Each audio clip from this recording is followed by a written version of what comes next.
tal, gente linda? ¿Cómo están? Muy buenas noches. Se largó el vientito, ¿eh? Estoy sintiendo bastante viento fuerte en nuestra ciudad. Según lo que estuve mirando, más o menos el servicio meteorológico dice que vamos a tener tormenta.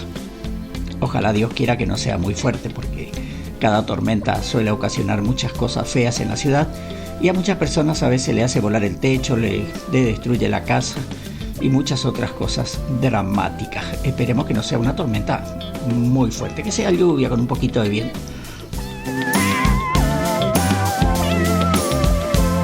Hoy estaba queriendo ir a ver las cosas esto de las, ¿cómo se dice? El montón de países que hacen cocina y esas cosas, pero me ganó la araganitis. No hacía calor y me había comprometido, así que la persona que dije que me iba a ir, le pido mil disculpas, no pude ir. Soy un poquito haragán. Vamos al servicio meteorológico de Radio Fresh.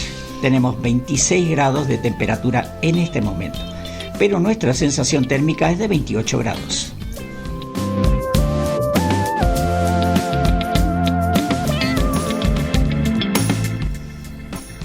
Para el lunes 6 de octubre vamos a tener una máxima de 18 grados y una mínima de 13.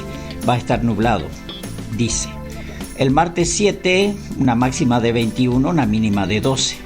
O sea, se va para el calor y se viene para el fresquete, ¿eh? Para el miércoles 8, 23 de máxima, 13 de mínima. Para el jueves 9 de octubre vamos a tener 27 de máxima, 17 de mínima. Para el viernes 10 de octubre, 28 de máxima, 19 de mínima.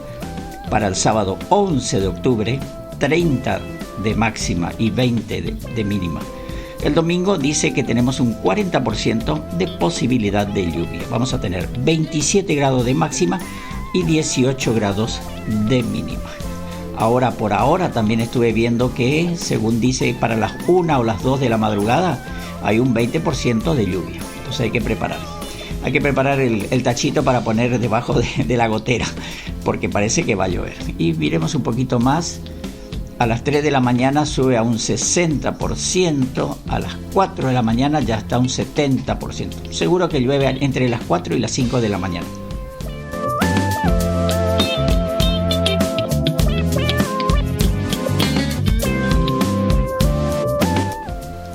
Me enviaron un mensaje con respecto a la parte política que no pienso hablar, porque la verdad que cada partido político puede hacer lo que se le viene mejor en gana. Nosotros, si no estamos conformes, tenemos el voto. Si estamos a favor, también tenemos el voto.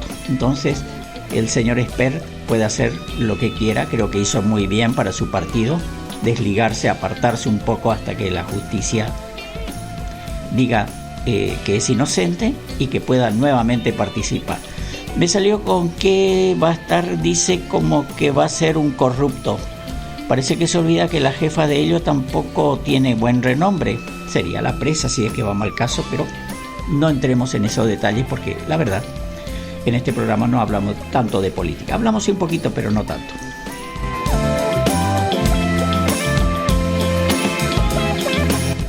Cualquiera diría que me saqué las ganas, pero no es así. Vamos entonces al encuentro de esto que es Relatos. Me llamo Amado Antonio, te voy a estar haciendo compañía hasta la hora 24. Estamos en Radio Fresh a través de la web, desde la ciudad de Corrientes. También estamos en conexión directa con la 103.1 FM de Resistencia para todos los chaqueños, para que puedan escucharnos también a nosotros en la noche del domingo. Una noche que está medio violento el vientito, pero creo que con la música, los comentarios, vamos a estar perfectamente hasta la hora 24.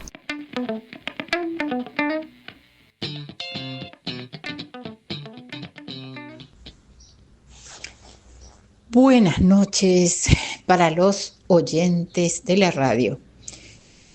Estoy en este momento con Pablo Sierra. Pablo Sierra es un señor, en mi época lo recuerdo, joven, muy buen aspecto, dicho sea de paso. Él siempre fue un joven muy apuesto y que comenzó en su primera etapa de su vida, en su juventud, como jugador de fútbol. Ya habrán oído la entrevista como jugador de fútbol, tanto de Mandiyú como de Forever, pero él tuvo otra etapa en su vida profesional. Él se embarcó, después él navegó, él cruzó los mares, él se animó a embarcarse, lo que por ahí muchos jóvenes no se animan a dar ese paso. Le vamos a preguntar entonces para la audiencia a Pablo cómo es para ingresar, cómo fue en su época cuando él ingresó como navegante o embarcadizo, le dicen generalmente, cómo fue para ingresar, si le costó mucho, si tuvo que estudiar, si tuvo que prepararse, quién le habló de eso, cómo él se entera de lo que es embarcarse. Bueno, cuando terminó ya mi carrera deportiva,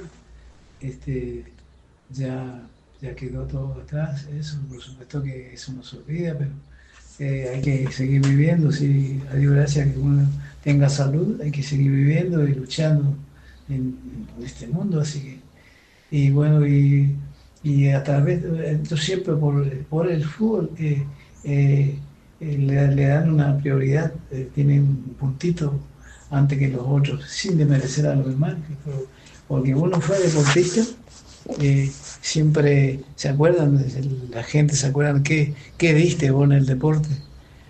Y bueno, y ellos a veces te quieren devolver los momentos lindos que pasaron viendo, uno que no juegue, igual en la hinchada es la que más está ahí, que están saltando constantemente, y bueno, eso, y pues por eso le digo que a eso voy. Bueno, ¿Cómo te enterás, Pablo, de embarcarte? Digamos? ¿Un amigo te llevó o cómo fue? Era la verdad, sinceramente, ya todavía vive, también era como, tenía la misma gana que yo en cuanto a entrenarse, todo eso se llama el entrenamiento invisible, porque usted se va, juega, entrena todo, le ven en ese momento 2 horas con los técnicos, el profesor, el preparador físico, el médico, pero después ya uno solo, a veces le dicen a veces le dicen, como le dije, a veces las cosas que hay que cuidarse, uno, le digo, 21 horas hay que cuidarse. Y después, o sea, el buen resultado está en el campo de juego, en la competencia, ahí se ve. Y bueno, y eso yo así, bueno, y esta persona era así, y él, a lo que ya no jugaba más, él ya le quería embarcar a todos, a casi los jugadores, ya como no tenían ya otros recursos, entonces él nos daba las posibilidades, él igual nos hacía rendir todo, pues estaba todo. Y vive, la otra, hace 3 meses le encontré a él. O sea que él les orienta a ustedes cuando ya él ve que ya la vida profesional de ustedes como jugador les ofrece otra alternativa a él. Sí, bueno, y esa es la salvación, porque bueno, y en esa sí, todos los jugadores a él le daban la posibilidad, no le regalaba nada, él tenía que estudiar, porque allá yendo al otro, o sea, en la pesca, todo eso, hay que grabarse acá que primero hay muchos reglamentos en la navegación. Primero, no sé, cuando se está trabajando o se está virando para levantar o sea, los pescados, todo lo que es pescado, no se corre, no se puede correr, prohibido, dicen así en los cartelitos ahí, no prohibido correr. Y yo no podía, yo no aguantaba. Yo corría igual, no aguantaba, porque en toda mi vida sí, no aguantaba, pero me hice acostumbrar, había que no caía nada así. Y bueno, eso en el barco, hay una disciplina en el barco. ¿Cuánto tiempo te preparaste, Pablo, antes de ingresar? ¿Tuviste, así como en el fútbol, para navegar, tuviste un entrenamiento? ¿Te preparaste en lo físico? Toda mi vida, era un desayuno, una merienda, algo así. Yo daba eso y entrenaba. Toda mi vida me gustaba hacer gimnasio, toda mi vida. Dios me dio ese don de estar así, motivado y con ganas de hacer. Pero para ingresar, ¿te tomaron algún examen físico? ¿Te tomaron alguna prueba de algo? Sí, todo, sí. Y tuvimos que rendir, todo eso, sí.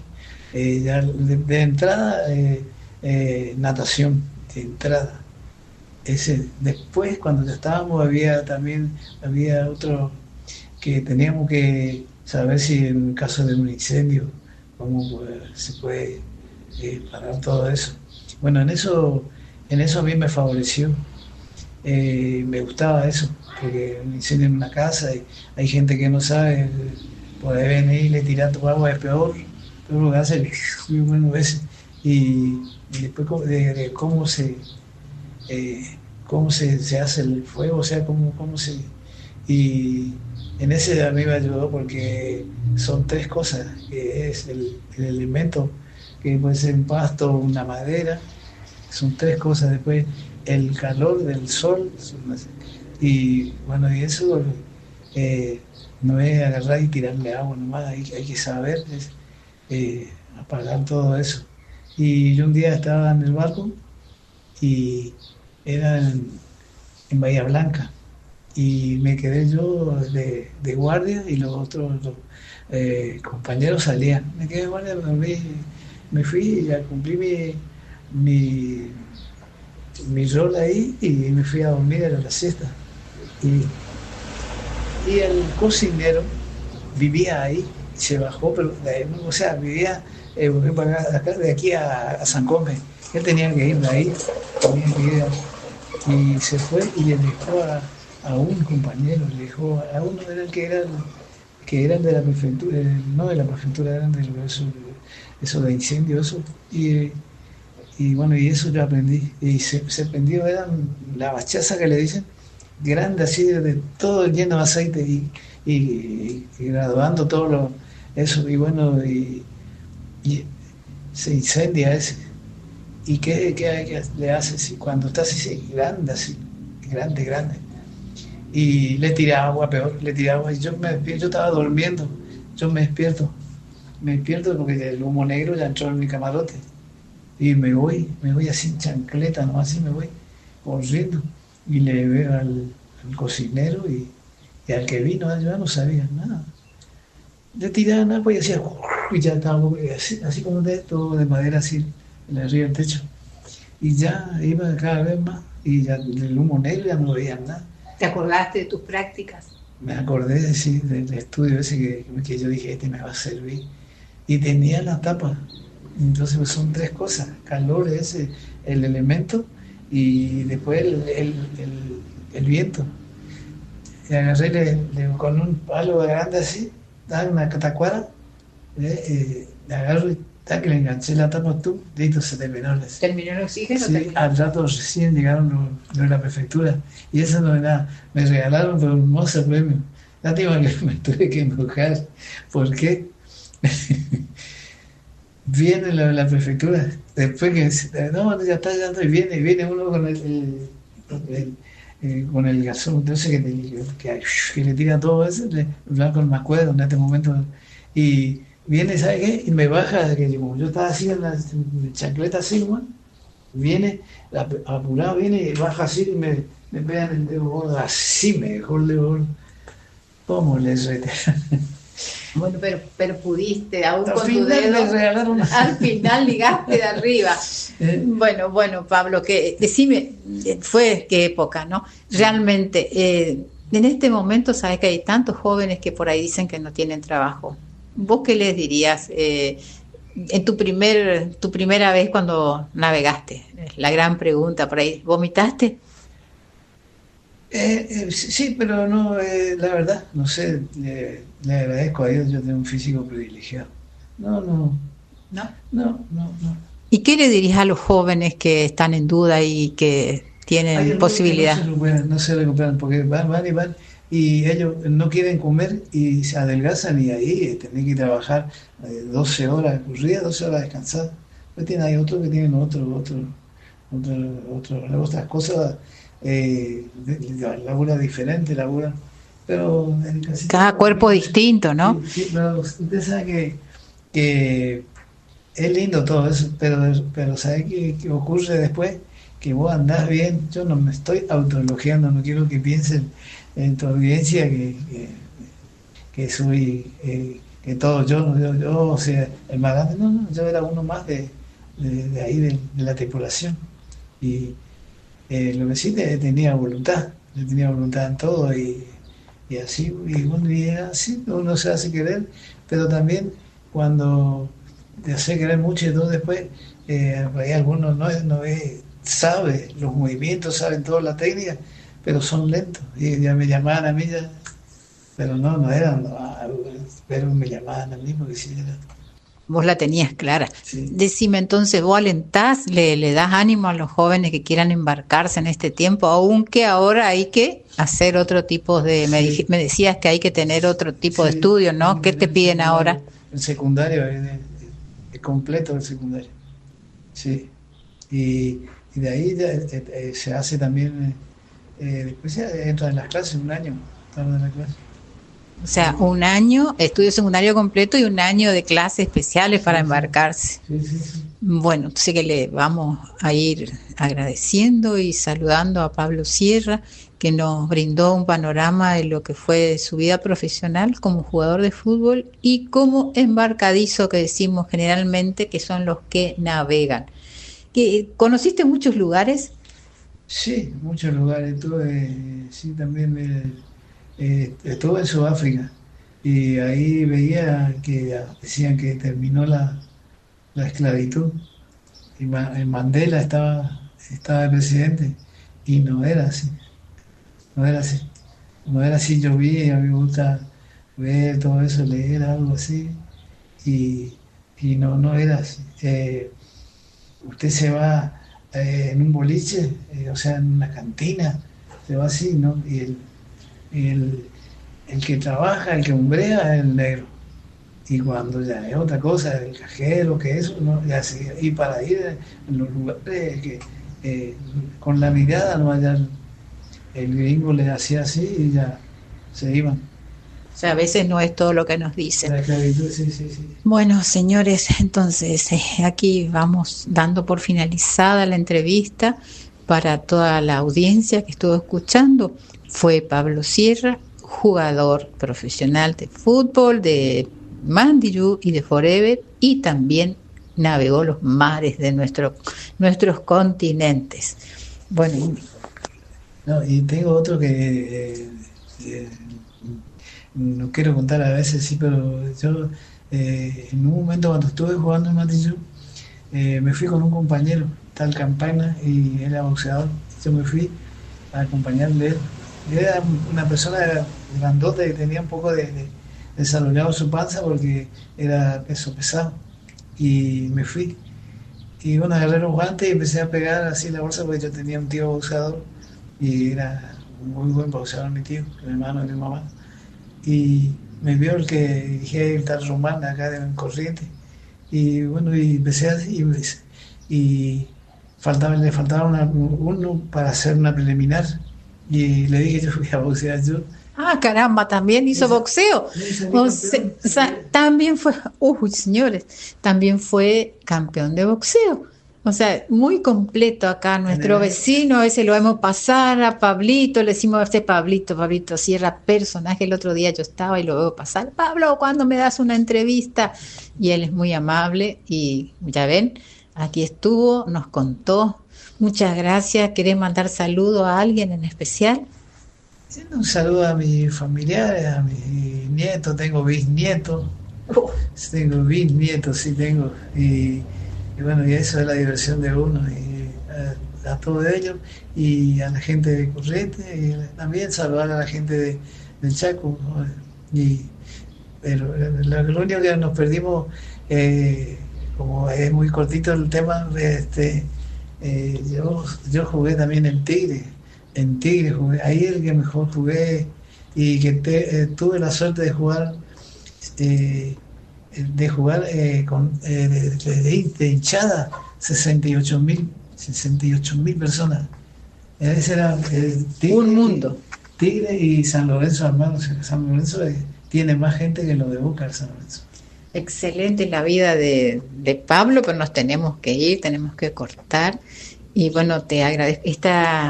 Esta radio también llega al Chaco, así que si querés saludar a alguien del Chaco especialmente, podés. Pero cómo no, yo yo no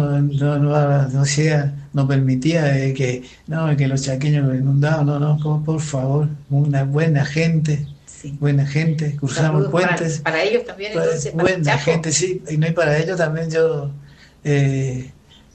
ahí también estuve, y sacamos 4 campeonatos, nos sacamos, pero ¿sabe qué? Empezamos a llevar a jugadores correntinos acá. Éramos 16 jugadores correntinos. Por supuesto que nos jugábamos todos, jugábamos la mitad, y uno el que más condiciones tiene, el que más. Y bueno, nada.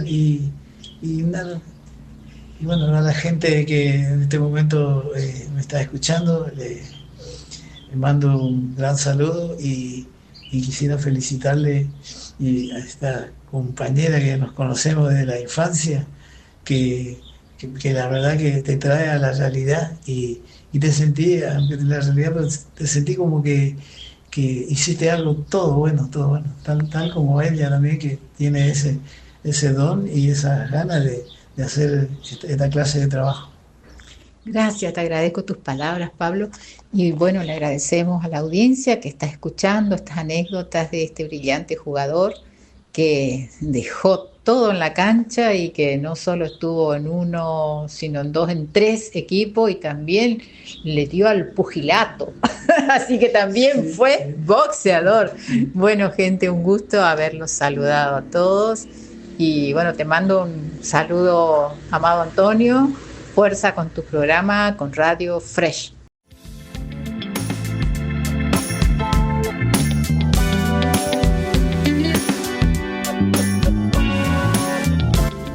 Estoy con el abogado Roberto Rodríguez. Actualmente ejerce en el Fuero Nacional y Provincial. Tenemos muchas consultas que hacerle al doctor. Una de ellas es, ¿cuál es su opinión sobre la incidencia que tendría en la propuesta de modificación del Código Penal? Y aprovecho para decirle muy buenas noches, doctor. Buenas noches, querido Antonio. Buenas noches a usted y a todos los oyentes. Es un tema, sí, que se vuelve a poner sobre la mesa y es un tema muy postergado, esta reforma integral del Código Penal. No es un debate menor. ¿Por qué? Porque el actual texto del Código Penal fue sancionado en 1921, o sea, tiene más de 100 años. Pero, lamentablemente, el Código Penal así tal cual como está, es un mosaico prácticamente de parches legislativos, contradicciones y, por supuesto, lleno de lagunas legislativas. La necesidad de modernizarlo a este cuerpo legal es obviamente innegable. Pero hay una cuestión, porque acá no solamente se discute lo que dice la letra de la ley, sino cuál es la idea de la pena y qué justicia quiere reflejar el Estado, ¿sí?, la República Argentina, en este siglo XXI. Obviamente, en el siglo XX, las legislaciones eran muy distintas a las de hoy. Se fueron adquiriendo nuevos derechos y todo fue cambiando. Y siempre la pregunta típica, desde que la humanidad surge como humanidad prácticamente, es qué hacer con la delincuencia, qué hacer con aquel que transgrede la ley, qué hacer con el que violó la ley. Castigar por castigar, castigar retribuyéndole las mismas penas. Recordemos el viejo parámetro normativo del derecho romano que hablaba del ojo por ojo, del diente por diente. Son cuestiones que los juristas y demás hace mucho tiempo lo vienen discutiendo, y lamentablemente después de tanto tiempo no encontramos todavía la solución o una respuesta adecuada a esta cuestión, ¿sí? La intención del gobierno parece inscribirse más cerca de un enfoque retribucionista. ¿Qué quiero decir con esto? Cuando una persona comete un delito, ¿sí?, como les decía hoy, como existen distintas teorías, que no voy a hablar de todas las teorías porque son varias y es muy largo y creo que se van a dormir si tenemos que explicar todo, pero sería bueno por ahí hablar en un momento de estas cuestiones, porque la gente tiene que saber. Si la gente sabe de sus derechos, la gente va a saber defender sus derechos justamente. Las teorías retribucionistas lo que establecían era justamente esa idea de el ojo por ojo, diente por diente, ¿sí? Castigar por castigar muchas veces. En algunas ocasiones, por ejemplo, se habla de que la reclusión perpetua tenga que ser efectiva, de penas más severas para delitos graves y de mayor rigor en la ejecución penal. Y es un discurso que conecta con el reclamo social de seguridad. Pero, sí, la cuestión está en que corre el riesgo de convertir al derecho penal en una herramienta de contención simbólica antes que de hacer justicia efectivamente. ¿Sí?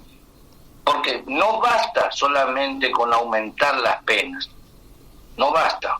Si el sistema judicial no puede investigar, no puede juzgar como corresponde, con celeridad, ni garantizar las condiciones dignas, por ejemplo, en los establecimientos penitenciarios, tampoco sirve castigar más si se desatienden los factores estructurales que generan la criminalidad. Es un problema social, es un problema que venimos arrastrando hace mucho tiempo, y lamentablemente la demagogia legislativa, la demagogia política, hace creer al consciente colectivo o al inconsciente colectivo, o como se quieran denominar, de que con estos parches legislativos nuevamente están salvando, ¿sí?, a un gran sector de la sociedad de los problemas que nos aquejan en el día a día. Lamentablemente no es así, porque el problema viene por otro lado.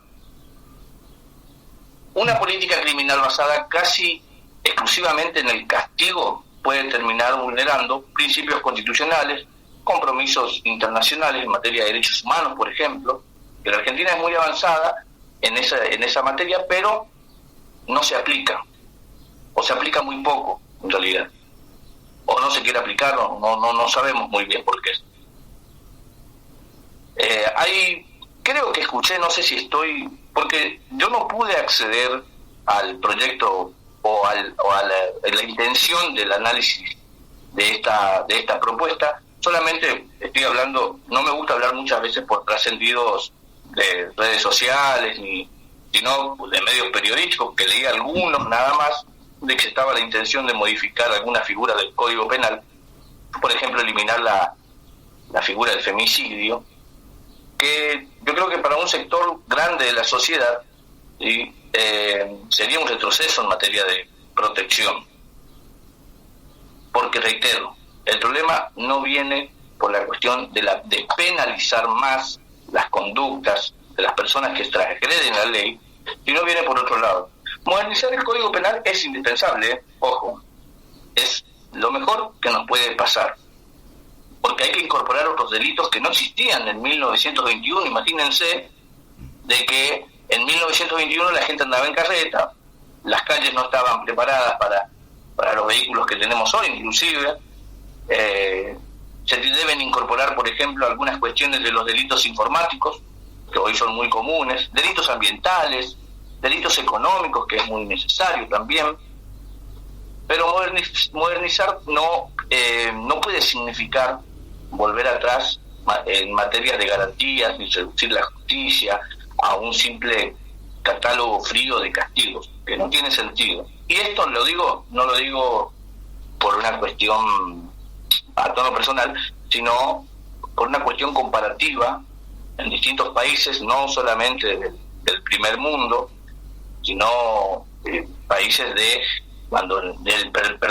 distintos países de tanto del primer mundo, segundo, tercero, porque en todas las sociedades se tienen los mismos problemas. Hay algunos que lo pudieron solucionar, hay otros que no, pero los que los pudieron solucionar, lo solucionaron con una técnica adecuada, la cual en la política actual no existe.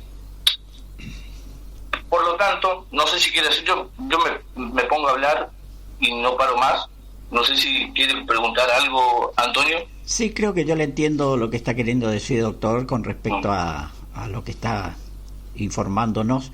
Es, aparte de que tener que cambiar algunas leyes, tenemos que cambiar la cultura de la gente. La sociedad tiene que cambiar por sí misma. Por ejemplo, si vamos a los países desarrollados, yo puedo ver que, por ejemplo, no sé, no te tiran un papelito en el suelo. En cambio, hay otros países que te castigan el tirar un papel en el suelo. Por ejemplo, Estados Unidos, vos tiras algo de tu auto y tenés una multa. Entonces, ¿qué pasa? Una vez que la gente comienza a entender cómo es el sistema de no ensuciar, sola va pasando esas condenas, digamos, esas cosas, y ya va quedando como que no hay que tirar basura. Lo mismo ocurre en Japón, en otros lugares también desarrollados, que nosotros, yo supongo que tendríamos que socialmente comenzar a entender un poco el sistema de cómo es convivir con otra persona al lado, que eso es lo que nos cuesta en este momento. Lo que pasa es que se debe trabajar, y esto es tarea eterna de todos los gobiernos que se sucedieron tanto en la democracia como antes, desde que la Argentina es Argentina y desde que el mundo es mundo, y se trata de buscar el camino para lograr el ideal de justicia, que es muy difícil de alcanzar, pero en esta cuestión lo necesario es trabajar sobre la prevención, la educación, sobre todo la educación, la inclusión social, una justicia más efectiva, más rápida, eficiente, y por supuesto un sistema penitenciario que realmente resocialice, porque obviamente que hoy miramos al delincuente, ¿sí?, que quebranta la norma, va preso, y nosotros tenemos esa gran sed de venganza, por decirlo así, porque la gente, cuando se ve afectada en su integridad física, patrimonial, lo primero que dice es que pague, pero hay en muchos países que se logró demostrar justamente que con educación y prevención, como corresponde, inclusión social, porque esto es una cuestión tan profunda, tan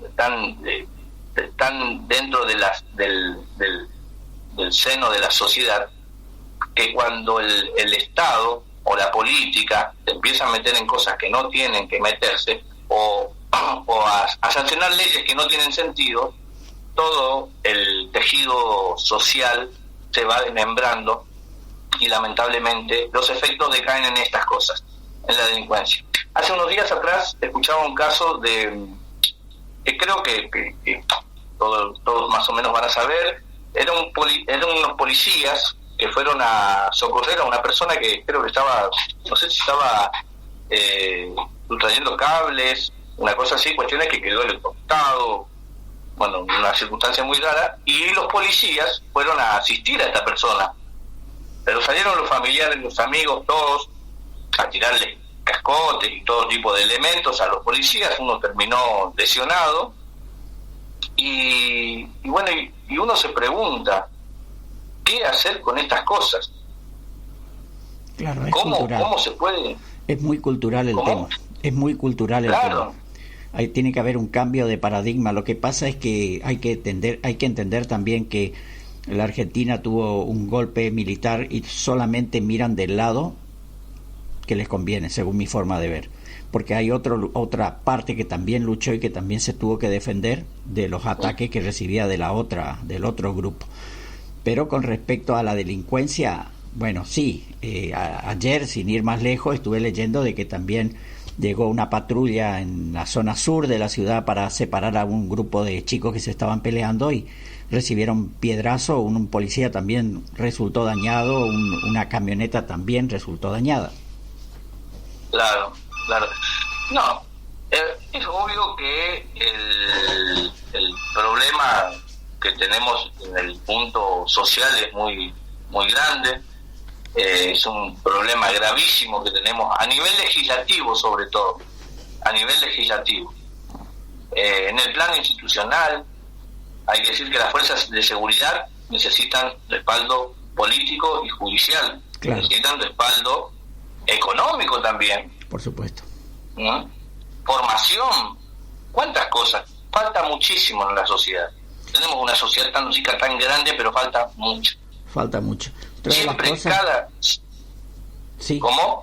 No, lo que te estaba por decir era el tema de que hablaste hoy de los presos, que falta lugar, digamos, que las instalaciones sean más adecuadas.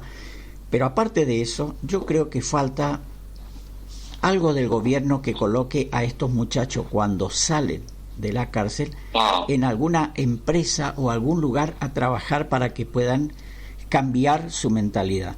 Porque al salir de la cárcel, lamentablemente, yo tampoco tomo ningún preso, si vamos al caso. Entonces, no se le puede acusar a la sociedad de que, ¿por qué no le tenés a él, no le das una oportunidad? No, eso no es así, querido, estás muy equivocado.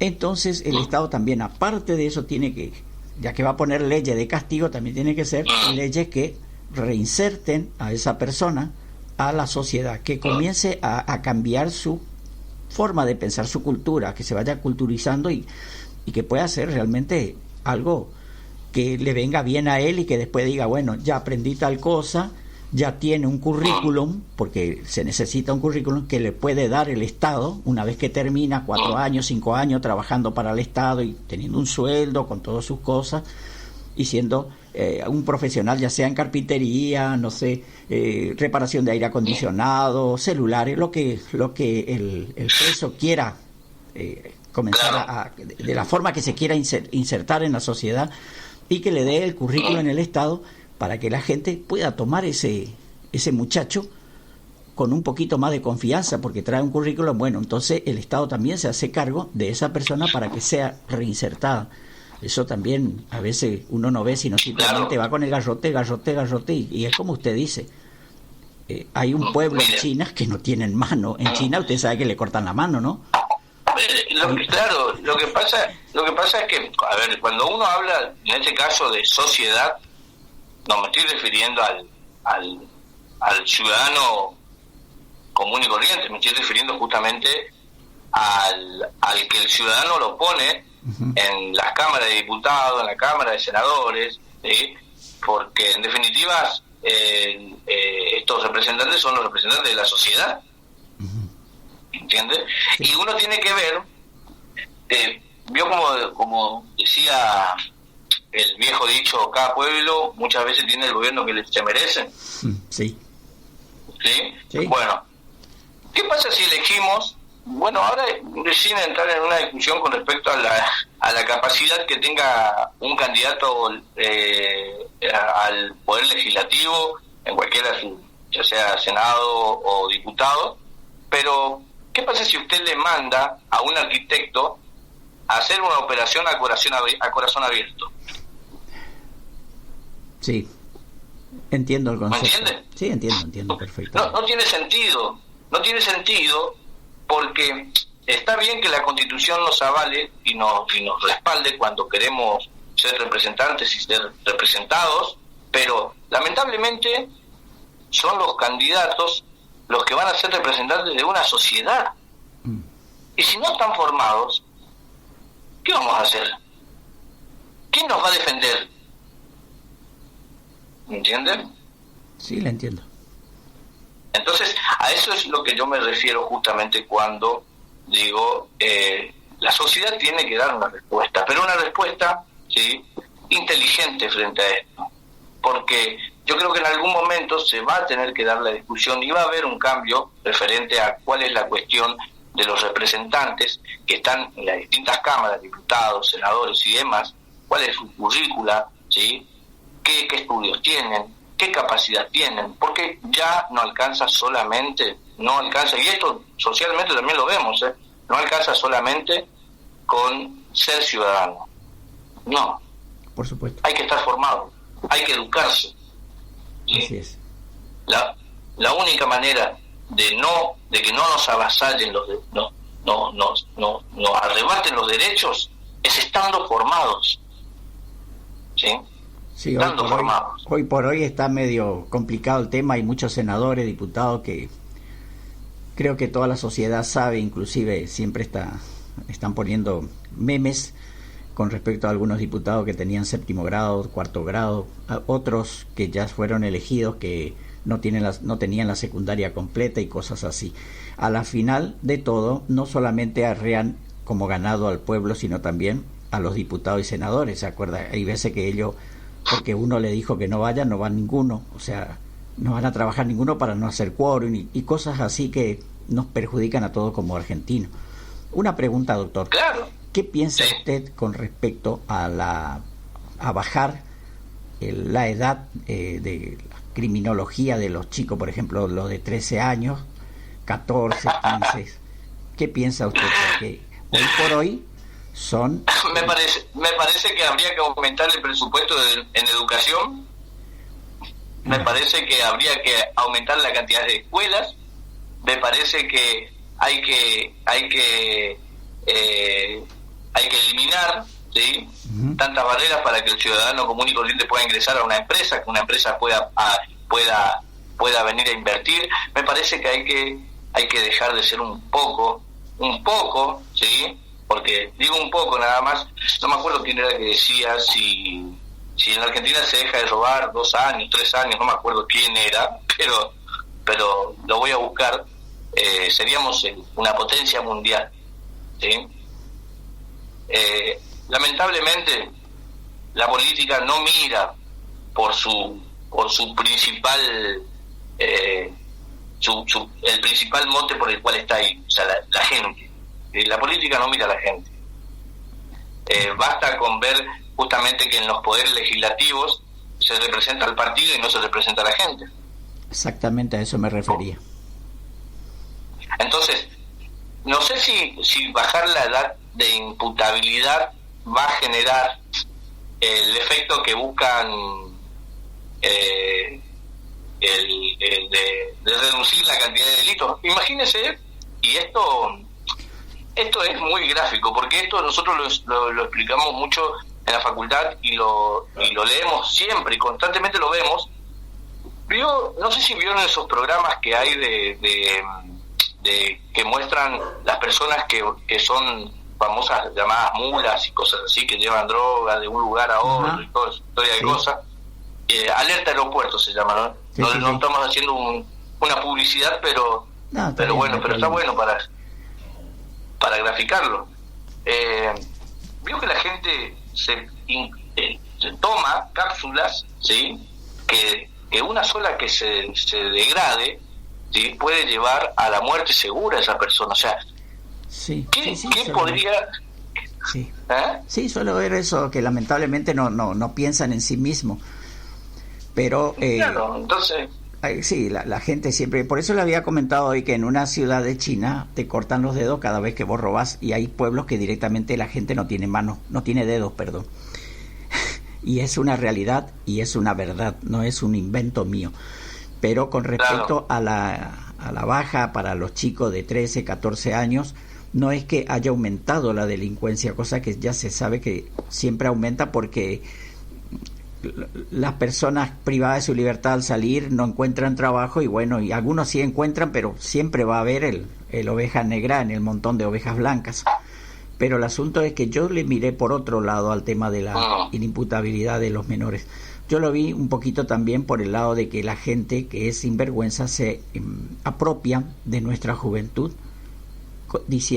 dándole ciertas, qué sé yo, espejitos de colores, y con el clásico de que no te preocupes, papito, vos no vas a ir preso. Pero cuando el chico sabe que va a ir preso, creo que va a cambiar un poquitito puede llegar a cambiar. Mira, en ese sentido sí, pero o sea, el fundamento sería otro, ¿sí? Podría ser otro. La sociedad cambió, ¿sí? La sociedad cambió mucho.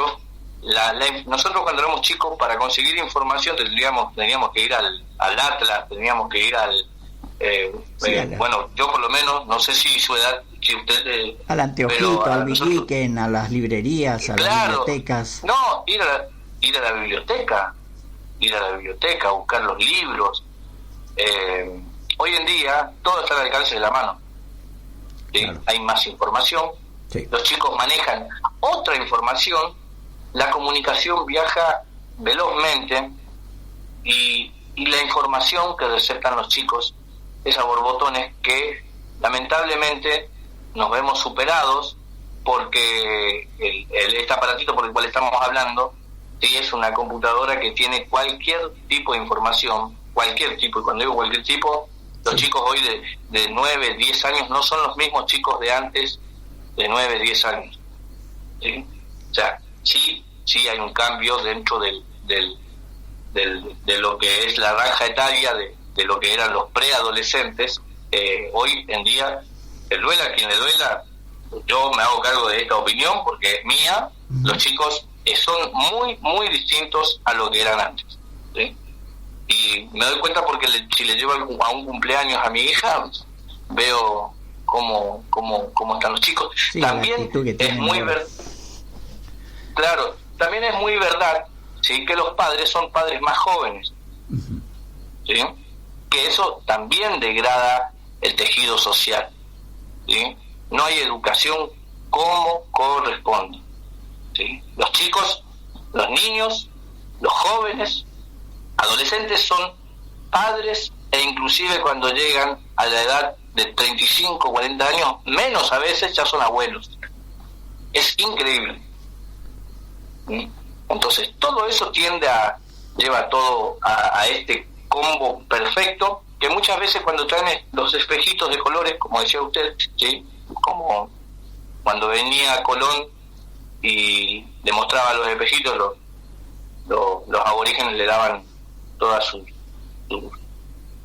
amuletos de oros y cosas así, porque los espejitos brillaban más. Bueno, pasa lo mismo, es lo mismo. Con la diferencia de que acá le saca la dignidad al chico. Bueno, doctor. Acá le sacan le agradezco muchísimo. Le dejo una sola, ¿sí? Una última frase. ¿Cómo no?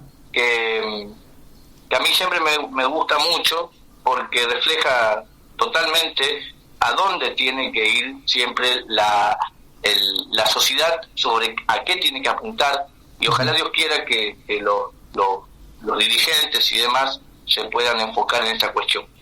Si los pueblos no se ilustran, si no se divulgan sus derechos, si cada hombre no conoce lo que vale, lo que puede y lo que le debe, nuevas ilusiones sucederán a las antiguas, y después de algún tiempo, entre mil y millones de incertidumbres, será tal vez la suerte de mudar de tirano sin destruir la tiranía.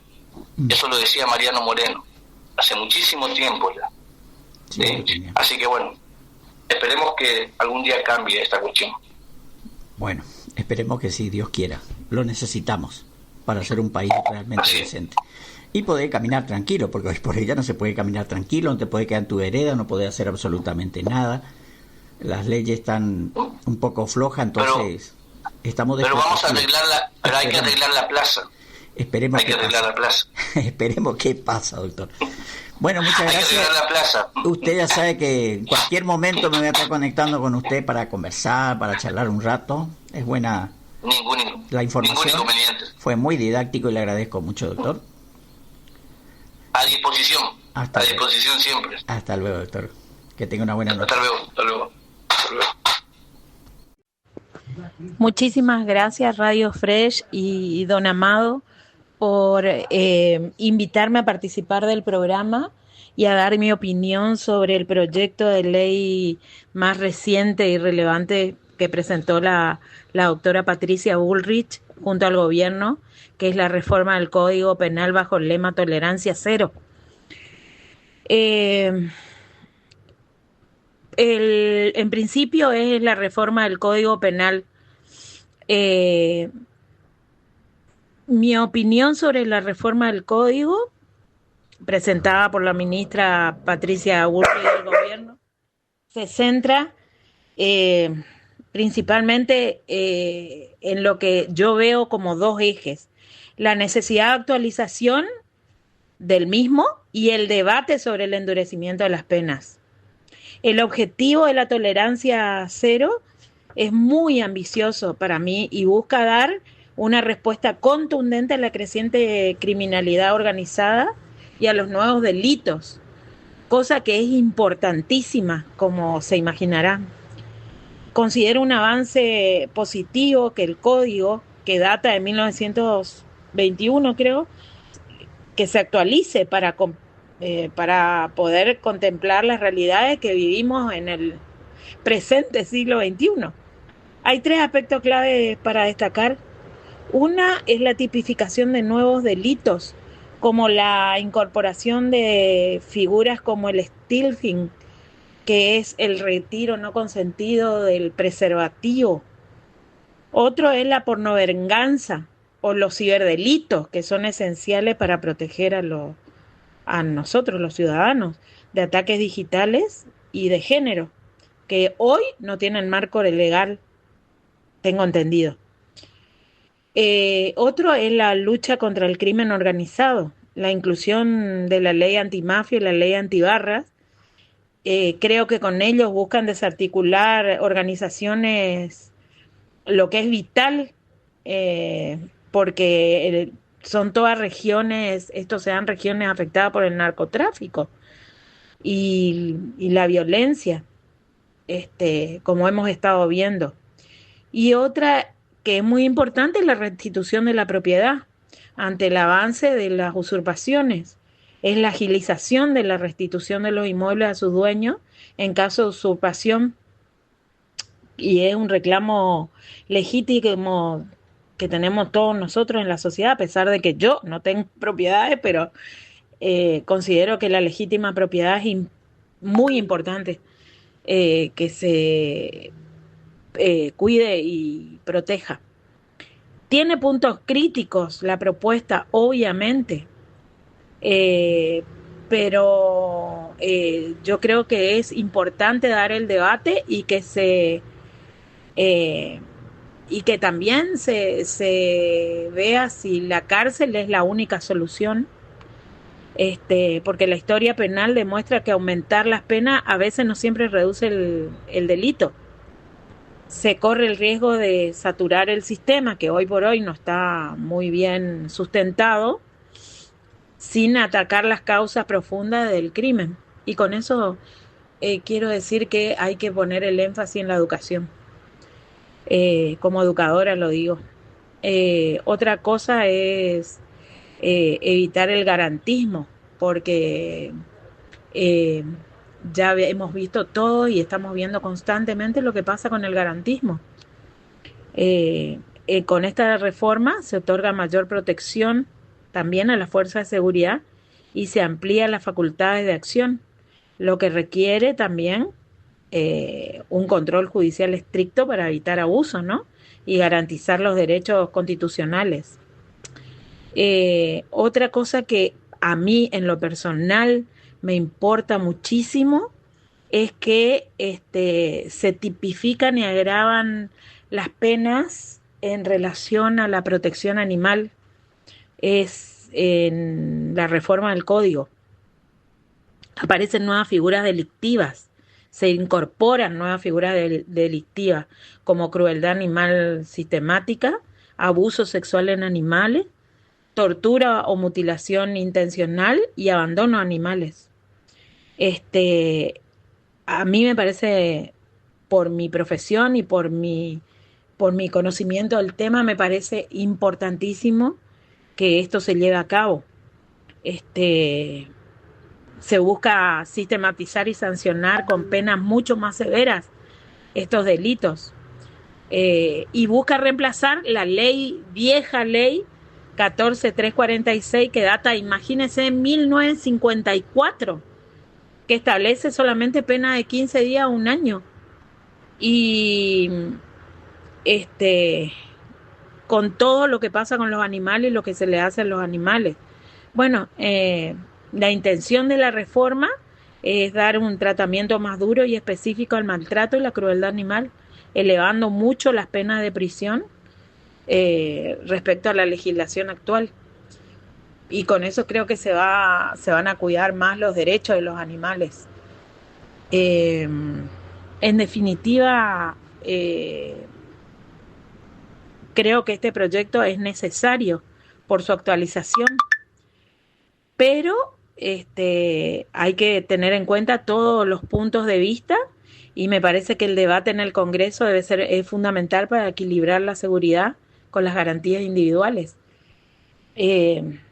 Y bueno, y también me parece importante que toda la comunidad ingrese al YouTube, como lo hice yo, y vea el video donde se presenta este proyecto de ley, a fin de que todos estemos informados y tengamos una opinión formada. En lo personal, yo celebro este proyecto y apoyo. Muchísimas gracias, don Amado, y como siempre, a su disposición. Contactate con nosotros 3794 25 78 49. Muy buenas noches, ¿cómo está la gente de la radio? Bueno, hoy les tengo una entrevista a un ciudadano, el señor se llama Ricardo, y justamente vamos a hablar, yo voy a preguntarle sobre el nuevo proyecto penal que a nivel nacional están proponiendo desde la Presidencia de la Nación con la doctora Bullrich. Y se trata del endurecimiento sobre las penas que a futuro se cometan. Buenas noches, señor Ricardo, ¿cómo está usted? Bueno, las preguntas versan sobre lo siguiente. ¿Qué opina sobre el endurecimiento del nuevo proyecto de ley penal? ¿Qué opina usted? ¿Le parece una buena medida? ¿La ve aplicable y sostenible en el tiempo como un modo de prevenir futuros delitos? Hola, buenas noches. Sí, yo estuve pensando mucho sobre esa medida, la de endurecer las penas de repente, y más que nada el hecho de bajar la edad de imputabilidad. Endurecer las penas sería necesario, pero yo creo que hay que endurecer las penas en todos los casos y no caer en el hecho de que aparentemente el pobre es el que recibe pena más dura siempre. Y hay varios casos donde podríamos nombrar esa situación donde la persona que tiene medios o que tiene un apellido recibe penas por ahí un poco más acomodadas a una persona pobre que vive en un barrio periférico que no conoce a nadie y que recibe penas muy duras por delitos quizá que no sean tan graves, que es lo que me parecería que empezaría a suceder también con los menores que son muy chiquitos. Porque de repente el poder que va a recibir el policía en este sentido, que es el que ejecuta de repente, me parece que va a ser un poco fácil de controlar porque hay una línea muy delgada, digamos, entre el delincuente y el delincuente que en cierta manera puede llegar a ser ocasional. Ocasional en el sentido de que se equivocó.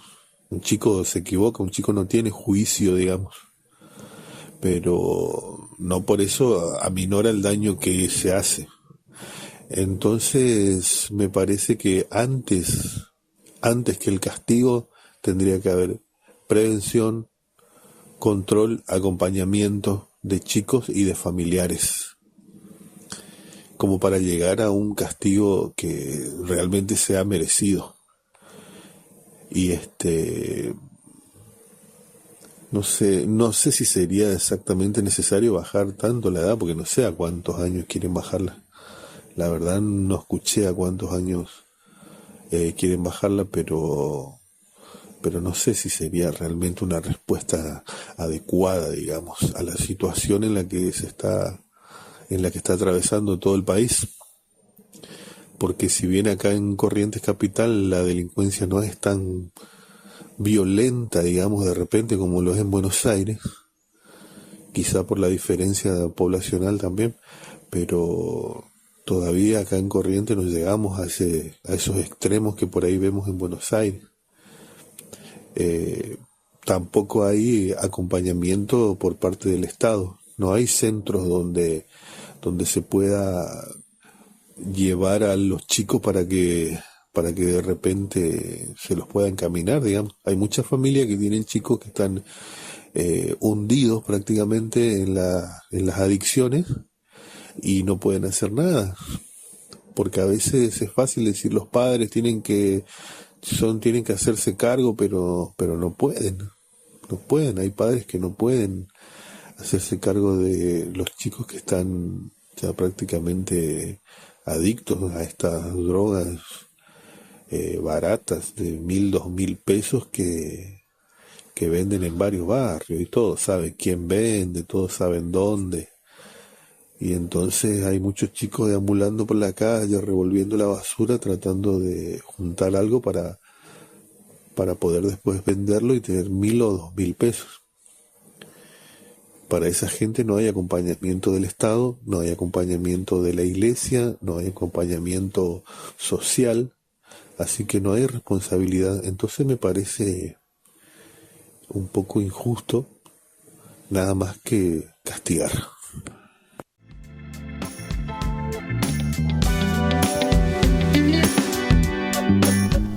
Y bueno, así estuvieron opinando algunos oyentes. La verdad que sí, a veces el endurecimiento de las condenas también puede que sea bueno, puede que sea malo, qué sé yo. Hay que ver. Hay que experimentar un poco las cosas. Me escribió una oyente, dice que tiene un conocido que pasó 20 años preso en la cárcel por, ¿qué dice? Intento de violación, dice. Debe ser por violación, porque por intento no va a 20 años preso. Pero bueno. Entonces le pasó a su conocido de casi 20 años preso y hoy murió en la cárcel. Dijeron que estaba con diarrea desde el viernes. Suele ocurrir. En la provincia de Buenos Aires fue esto. Y bueno, lamentablemente las autoridades carcelarias no le llevaron al lugar sanitario correspondiente a este muchacho que ya llevaba 20 años de preso, y creo que en esta semana tendría que estar saliendo de la cárcel, y lamentablemente falleció dentro de la cárcel. Vamos a algo más lindo. La semana pasada le estuve contando la cantidad de gente impresionante que está andando, caminando todo por nuestra costanera de Corrientes. La verdad que es una linda costanera. Es lindo para caminar, lindo para ver el atardecer, es precioso. También es un poquito complejo a veces ver todos los vehículos que están tratando de cruzar el puente, lo están reparando. Vamos a ver si eso es cierto, Dios quiera que sí.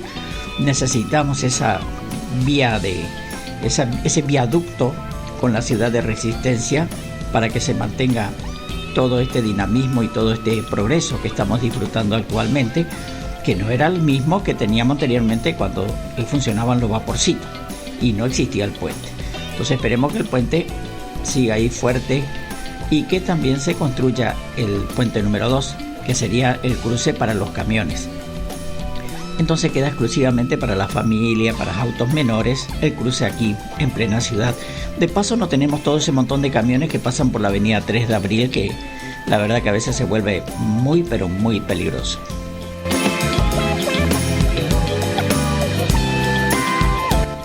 Estuve conversando con el señor Ramón Luna, él es director encargado de la logística de playa, de acá de las playas de Corrientes, y le hice varias preguntitas, y él por suerte muy amablemente nos contestó, y vamos a escuchar al señor Luna. Bueno, antes que nada, buenas noches, Antonio. Con el tema del shopping, el Unicenter, creo que se está llamando, se abrió ahora hace poco. Anteriormente se había abierto la parte de la unidad, que así se llama la ex cárcel acá de la zona de Capital.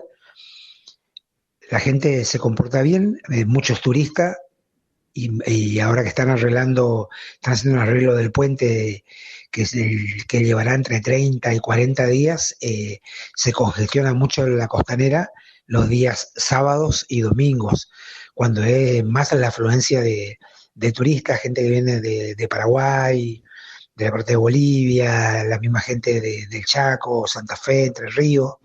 La gente de Misiones no tanto, porque ingresa por el otro lado de la ruta 12, ¿no? Pero la unidad ahora está abierta una parte, la parte del museo sería, y la parte de atrás, que es donde está el Unicenter, no recuerdo bien se llama el shopping nuevo, con 32 locales y bueno, toda la variedad de actividades que pueden haber adentro, ¿no? Y la playa, este último fin de semana, estuvo totalmente cubierta por el hecho de que se realizó la Expo Río. Aparte de eso, bueno, el comportamiento de la gente es muy bueno, pero sí hay que esperar, hay largas colas de gente y de automóviles, ¿no? Bueno, con respecto a los baños ahora van a estar dispuestos hasta las 2 de la mañana, sábado, domingo, y entre semana hasta las 12, como venía siendo todo el invierno, todo el otoño, y sí, nos dan abasto, pero son los únicos que tenemos ahí en Arasatí 1, y después 150 metros más adentro, cerca en la calle Las Heras, tenemos otro baño. Creo que se va a habilitar el baño container, no estoy seguro, porque está faltando algunas cositas, se roban por ahí de noche, como no hay guardia, tenemos ese problema. La policía, sí, anda, la policía turística es la que se encarga de controlar, más ahora que se abrió este hotel famoso, que es una extensión de lo de Buenos Aires, una franquicia. También van a controlar, se va a estar controlando más por la policía turística, la Guardia Urbana, que participa en todos estos recorridos, ¿no? Y con respecto a los robos, bueno, ya se han focalizado en tratar de detener a esas personas, ¿no? Que la mayoría son menores y están un día, dos como mucho, y vuelven a salir, vuelven a delinquir. Pero bueno, con el andar del tiempo pienso que esto se va a mejorar más.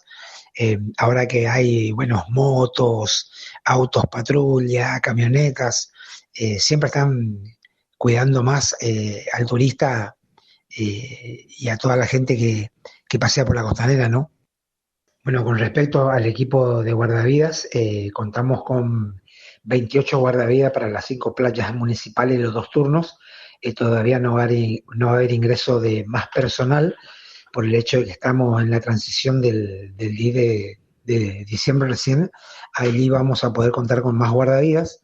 Nuestros materiales son, bueno, los unchos, torpedos, rosca, kayak y algún otro elemento que cuentemos con el momento, ¿no? Y la parte prehospitalaria la solemos hacer, tenemos tabla rígida, botiquín de primer auxilio, oxígeno, ambú, collares de Filadelfia y otros elementos para el rescate, ¿no? Lo único que quería agregar es el cuidado de las playas, la basura, así como traen su basura que la retiren, el cuidado de los chicos, los padres, cuando toman sol a veces a la mañana temprano los chicos están jugando a sus espaldas en el río es peligroso, sin más allá de que haya guardavidas.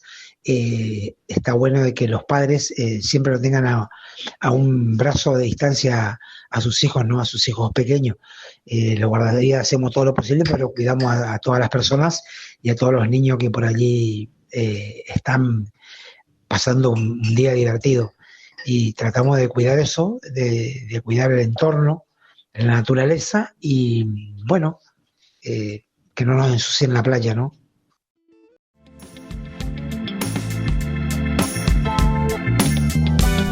Así estamos compartiendo esto que es Relato a través de Fresh Radio. También estamos compartiendo la noche con la 103.1 FM de Resistencia.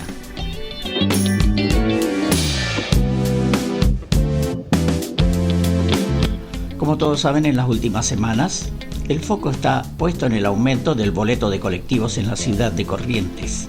Según pudo saberse, este jueves ingresa al Consejo Deliberante el proyecto de incremento de la tarifa, que será girado a comisión para su análisis. Está prevista que la audiencia pública se realice el próximo 8 de octubre, oportunidad en la que los vecinos podrán expresar su postura antes de la votación definitiva. Pero hay que tener en cuenta lo siguiente: no es influyente. O sea que vos te vas, te enojás, decís lo que vos querés, venís contento, feliz, pero no sirve para nada porque no te toman el apunte. De aprobarse, la sanción del nuevo cuadro tarifario podría darse el 16 de octubre, una semana después de esta audiencia. Y tenemos una oyente que muy enojada con este tema. Vamos a escucharla.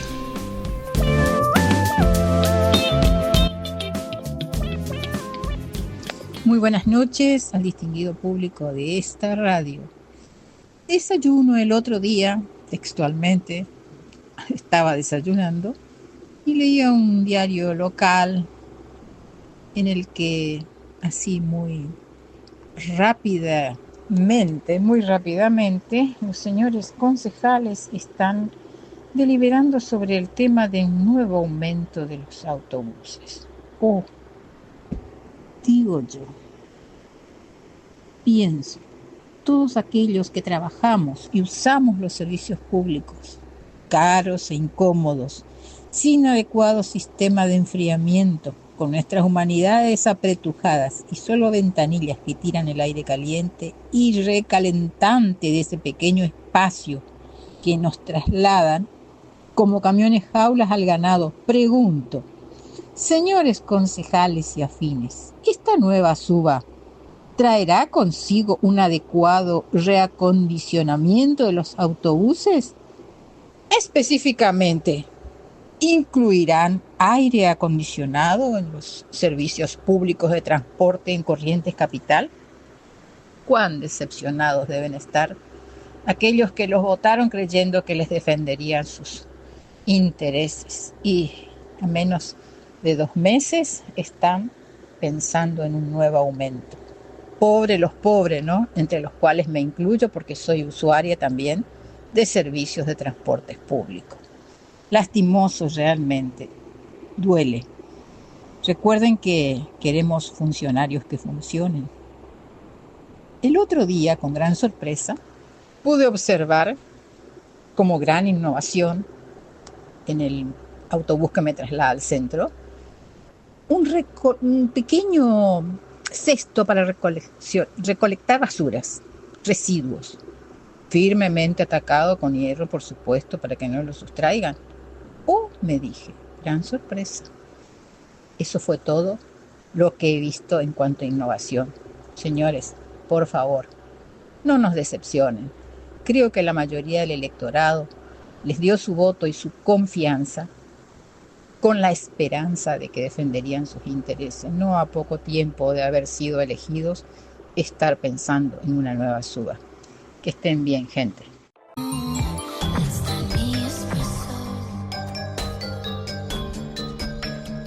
Y ahora comenzamos nuestra parte terrorífica, la parte de suspenso, la parte de cosas que vaya a saber si suceden o no. Pero yo creo que sí. Hay muchísimas, pero muchísimas personas que han pasado por cosas insólitas. Es más, esta semana que pasó estuve hablando con varias personas. Lamentablemente no quieren contar, no quieren hablar. Simplemente te cuentan como una charla. Hay una de las que les puedo comentar de una casa donde que se fueron a hacer una fiesta unos colegas míos. Estuvieron todos muy felices, todos muy contentos ahí, pero ¿qué es lo que pasó? Pasó lo siguiente. Una vez que terminaron de hacer el asado correspondiente, es una casa antigua en la ciudad de Corrientes. Casi todas las casas antiguas dicen que tienen misterios. Son pocas las que no tienen misterio, pero en su mayoría sí. Bueno, continuamos con el relato. Cuando se estaban yendo hacia el comedor, estaban llevando la carne, las bebidas, porque estaban todos los colegas ahí festejando el día del docente. Entonces, haciendo el asado, custodiando el chorizo, entre charla va y charla viene, se van hacia el comedor y en eso una de las compañeras siente que le toman del pelo, le levantan y le pegan un tirón hacia atrás. Entonces ella se da vuelta y dice: che, chicos, si no me quieren avísenme, y se ríe. Pero los dos muchachos que iban atrás, que son los profesores, digamos, colegas, quedaron asustados, digamos, sorprendidos, porque nadie le tiró el pelo, sino se levantó solo de su cabeza y alguien que no se ve quién era le pegó el tirón. Cuando le preguntan a la dueña de casa dice, sí, por ahí aparece y molesta un rato, pero yo no le hago caso. O sea, hay gente que ya se acostumbra a tener este tipo de cosas. No sé, yo creo que no me acostumbraría a tener un fantasma que me esté tirando cosas. Otra de las notas, de las anécdotas que me contaron, que lamentablemente no quieren hablar, es en una casa cerca de la terminal, una casa no tan vieja, digamos, una construcción bastante moderna, pero que tiene ciertos encantos. Según el dueño, que me estaba comentando, ahí desaparecen los cuchillos. Dice que cada, 6 meses, 7 meses, tienen que comprar cuchillos nuevos. No desaparece la cuchara, tampoco el tenedor, nada. A veces sí se encuentran con que la cocina un poquito desparramada algunas cosas, pero lo que siempre falta son los cuchillos. Tenían una chica que era de intercambio de estudios, que estaba, parando en el fondo de su casa, porque ellos tienen una especie de casa en el fondo, es bastante grande el terreno, y al pasar por ahí hasta su casa, esta chica siempre le decía de que escuchaba de que alguien estaba en la cocina, a pesar de que no había nadie, y sentía ruidos de cubierto, de plato, de alguien que estaba lavando o utilizando los cuchillos, los tenedores. ¿Vieron el clásico ruido? Bueno, esas son cosas que pasan en las casas. Cada vez que vos te pones a preguntar, resulta que la gente tiene sus misterios ocultos. Hay mucho más para contar. Es más, estaba conversando con un alumno y me dijo de que una de sus tías cambió su forma de hablar, cambió su forma de caminar. Por ahí era conocida, era la tía de siempre, y por ahí no era la tía de siempre. Él también, lo gracioso es que me contaba con cara asustada. La verdad que cualquiera se asustaría, porque imagínate tener una persona que de golpe, de la noche a la mañana, comienza a cambiar su forma de hablar, su forma de comportarse. Yo supongo de que no debe ser fácil. En este caso yo ya creo que ya no era tanto un fantasma, para mí ya era más una posesión. Bueno, continuando con el relato, me dice el chico de que llegado un momento determinado ya era imposible hablar con la tía ya estaba a veces en otro mundo haciendo cosas. Le pregunté si alguna vez le vio subiendo por los techos o algo así, o vio como uno siempre tiende a tratar de ver si realmente las películas reflejan algo de esas posesiones, y me dijo que no le vio, pero sí que le vio caminando en 4 patas por ahí en el patio, no toda contorsionada, sino como un perrito, como cuando jugamos nosotros. Y ahí sí llegó el colmo de la familia, lo llevaron como un pastor de una iglesia evangélica, que afortunadamente, según lo que me contó, logró sacar el ente que estaba posicionado sobre su tía. Ni bien entró en el templo, dice que fue un temblor en el templo y todos los familiares se asustaron. También la poseída se asustó, como preguntando ya con su voz natural, como, ¿qué estoy haciendo acá? Por favor, llévenme a mi casa, yo estoy bien. Pero ustedes saben que esos son artilugios que utiliza el demonio para que lo saquen de ese lugar que a él no le está gustando. Entre rezos y cosas así le hizo un exorcismo el pastor, y por suerte dice el alumno de que no está más ese ente, pero igual quedó ese resentimiento en la familia de que cuando le ven a ella y están solos buscan a otra persona, porque la mayoría de los familiares tratan de no estar solos con esa tía.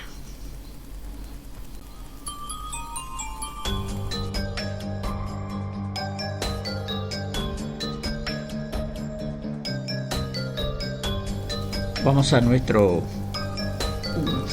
un link que me mandaron, que querían que lea. Yo había cruzado por esta casa que está en Rioja 425, está bien sobre la costanera ya. Yo una vez le había dicho que se estaba hundiendo el terreno, y es así, se estaba hundiendo, y no sé qué estarán haciendo ahora lo de la municipalidad para evitar que el pavimento, que es la bajada por la calle Rioja, se siga hundiendo. Pero ahí enfrente me habían contado, ya había un muchacho que trabajaba como mozo, hay un bar, que decía que ellos acomodaban las botellas de gaseosa en un lado, las vacías, y al otro día aparecía en otro lado. A la noche, para caminar por los patios, ya cuando ya no habían clientes, se iban de a 3 porque tenían miedo. Ahora vamos a leer entonces, es una nota del 2008, pero evidentemente estos espectros o fantasmas o lo que sean habitan hace mucho, pero mucho tiempo en esa propiedad. En el lugar funcionó antes un hotel, dice, cuyos visitantes ya habían denunciado este tipo de apariciones. Todos los chicos ven entrar personas a sus piezas en las noches. Afirma, se trata de un antiguo edificio ubicado en Rioja 425. A ver qué hora estamos. 45. Estamos bien. En la capital de la provincia, obviamente, estamos hablando aquí de Corrientes. Los 14 jóvenes que viven en el lugar aseguran que los fantasmas los acosan por las noches y les desordenan las habitaciones. Ahí está, es lo que le había dicho. Esta propiedad está muy, muy pegado al nuevo bar que está pintado de gris. Si pasás por ahí medio y sos de Corrientes, creo que lo vas a poder ubicar. Seguimos. Estoy viviendo hace 3 años acá. Resulta que por las noches yo me acuesto a dormir a las 2 o 3 de la mañana y los fantasmas me pegan. ¿Qué tal? Me agarran la cabeza contra la almohada, patean las puertas, chiflan a mí y a varios de los chicos que vivimos en esta pensión. Imagínate que alguien te ataque a la noche durmiendo.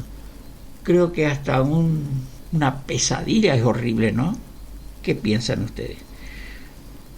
Un estudiante de la localidad de Esquina agregó que la mayoría de los que viven acá algo vieron alguna vez. En la parte de arriba de la pensión, los chicos dicen que siempre ven a una persona a la siesta. Otra vez, un chico estaba durmiendo, se levanta para ir al baño y a las 3 de la mañana encuentra un tipo en el baño. No sabía si tirarse del balcón del primer piso, pero se enloqueció ese chico. No pudo dormir en toda la madrugada. Se la pasó llorando. Y bueno, hay personas que le pega fuerte este tipo de cosas. Yo no sé lo que haría. ¿Qué harías vos? En ese edificio funcionó en principio un geriátrico y luego el Hotel Colón. Yo había visto hace mucho tiempo atrás ese cartelito que decía, un cartelito viejo, y estaba escrito la palabra Hotel Colón. Por eso más o menos lo ubiqué una vez, ya me habían contado personas mayores que yo que ese lugar estaba encantado, le dicen ellos, encantado. Yo le digo, posicionado con demonios. Según recogen los medios de la época, Alcides Pardo, un turista que se alojó circunstancialmente allí, en ese hotel, denunció ante los dueños del lugar que alguien entraba a su habitación y revolvía sus cosas. Grave, ¿no? Cualquiera se asusta. Hasta que una noche sintió ruidos extraños dentro de la pieza y al prender la luz descubrió que toda su ropa estaba desparramada. Le está haciendo exactamente lo mismo que le hace a los chicos que están viviendo en esa pensión. Debe ser horrible vivir en la pensión con un ente de esas cosas. No sé si será uno o varios. Dicen los chicos, acá vivimos 14 estudiantes de Goya, Paso de los Libres, Mercedes, de todos lados del interior de la provincia. Ya no sabemos qué hacer, porque no nos podemos ir a otro lado. El alquiler ahí, obviamente, es muy barato. Finalizó el estudiante contando esto muy asustado. Y bueno, suele pasar. Hay que ver cuánto está el alquiler porque... Y no sé si te avisan si tiene fantasma o si tiene algo por el estilo. Hay casas que están así y hay personas que la venden sabiendo que adentro hay algo que te va a espantar o que te puede hacer un daño. Nosotros vamos a escuchar ahora un relato de un hospital.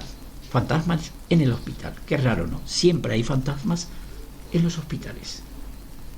En el corazón de la Ciudad de México, rodeado por avenidas modernas y edificios renovados, hay un lugar que parece congelado en el tiempo: el Hospital La Encarnación.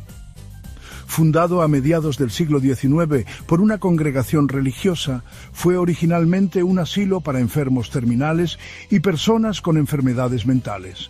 A lo largo de los años, se convirtió en hospital general, atendiendo a miles de pacientes, aunque muchos aseguran que sus muros nunca dejaron de encerrar algo más. En 1974, una serie de eventos inexplicables colocaron a La Encarnación en el centro de una de las historias más inquietantes del folclore urbano mexicano: la del paciente 314. Todo comenzó una tarde de octubre. El hospital, como de costumbre, registraba ingresos nuevos y organizaba las camas de la sala de psiquiatría. Era un día cualquiera hasta que, sin previo aviso, una ambulancia llegó desde un pequeño pueblo en el estado de Puebla. En ella viajaba un hombre en completo estado de catatonia. No respondía a ningún estímulo, mantenía los ojos abiertos sin parpadear, y su cuerpo, aunque sin signos de lesiones externas, estaba cubierto de moretones. El hombre no tenía identificación ni familiares conocidos.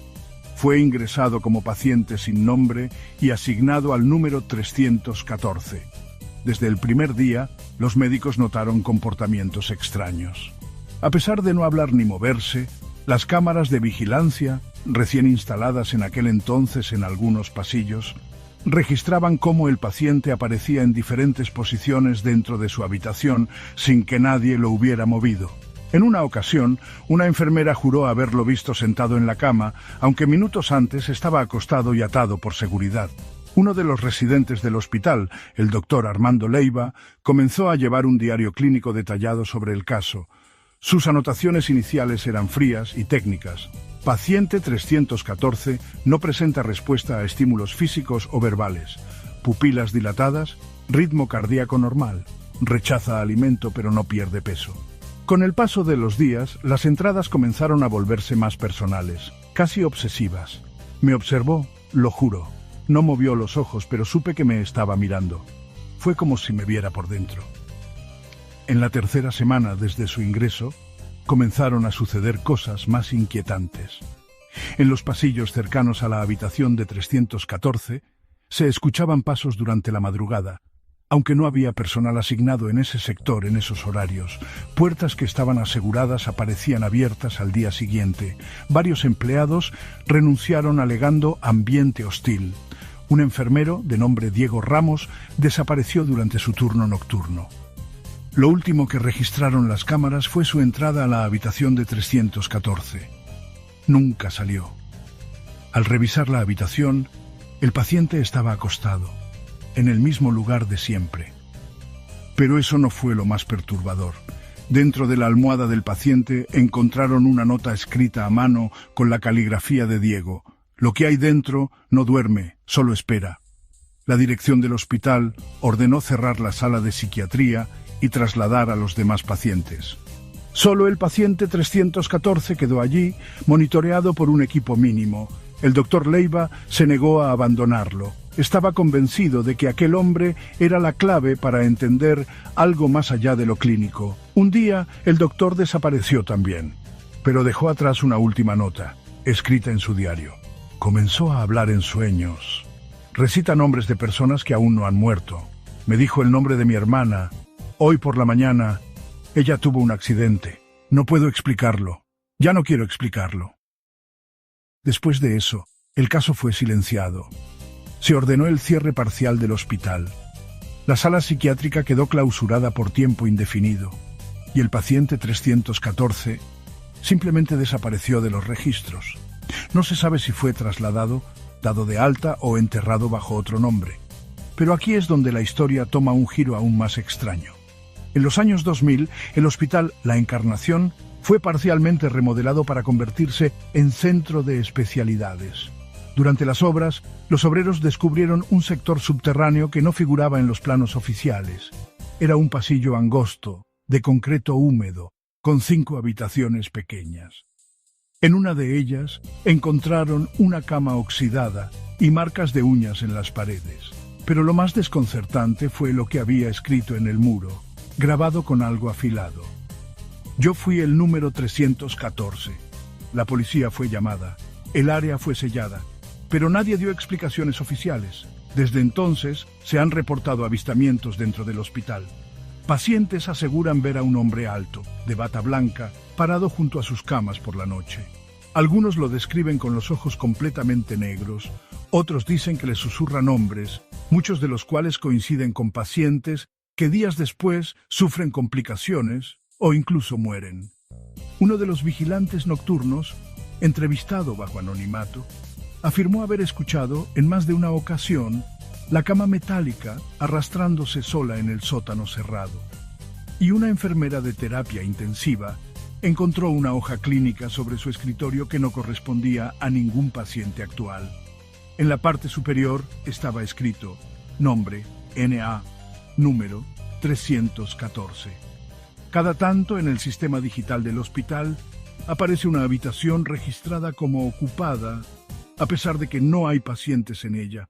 Cuando el personal intenta revisar, el sistema se bloquea, y cuando reinician, el registro ha desaparecido.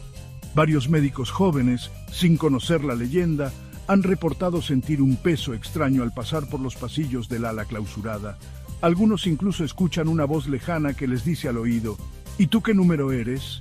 Hoy en día, el caso del paciente 314 sigue sin explicación. No hay registros oficiales ni expedientes clínicos completos. Solo fragmentos, rumores y el terror compartido por quienes aún recuerdan lo que ocurrió en aquel octubre silencioso. Pero los viejos médicos del hospital aún susurran un consejo a los internos más nuevos. Si ves una cama vacía con el número 314, no te acerques, no lo mires y por nada del mundo permitas que te hable.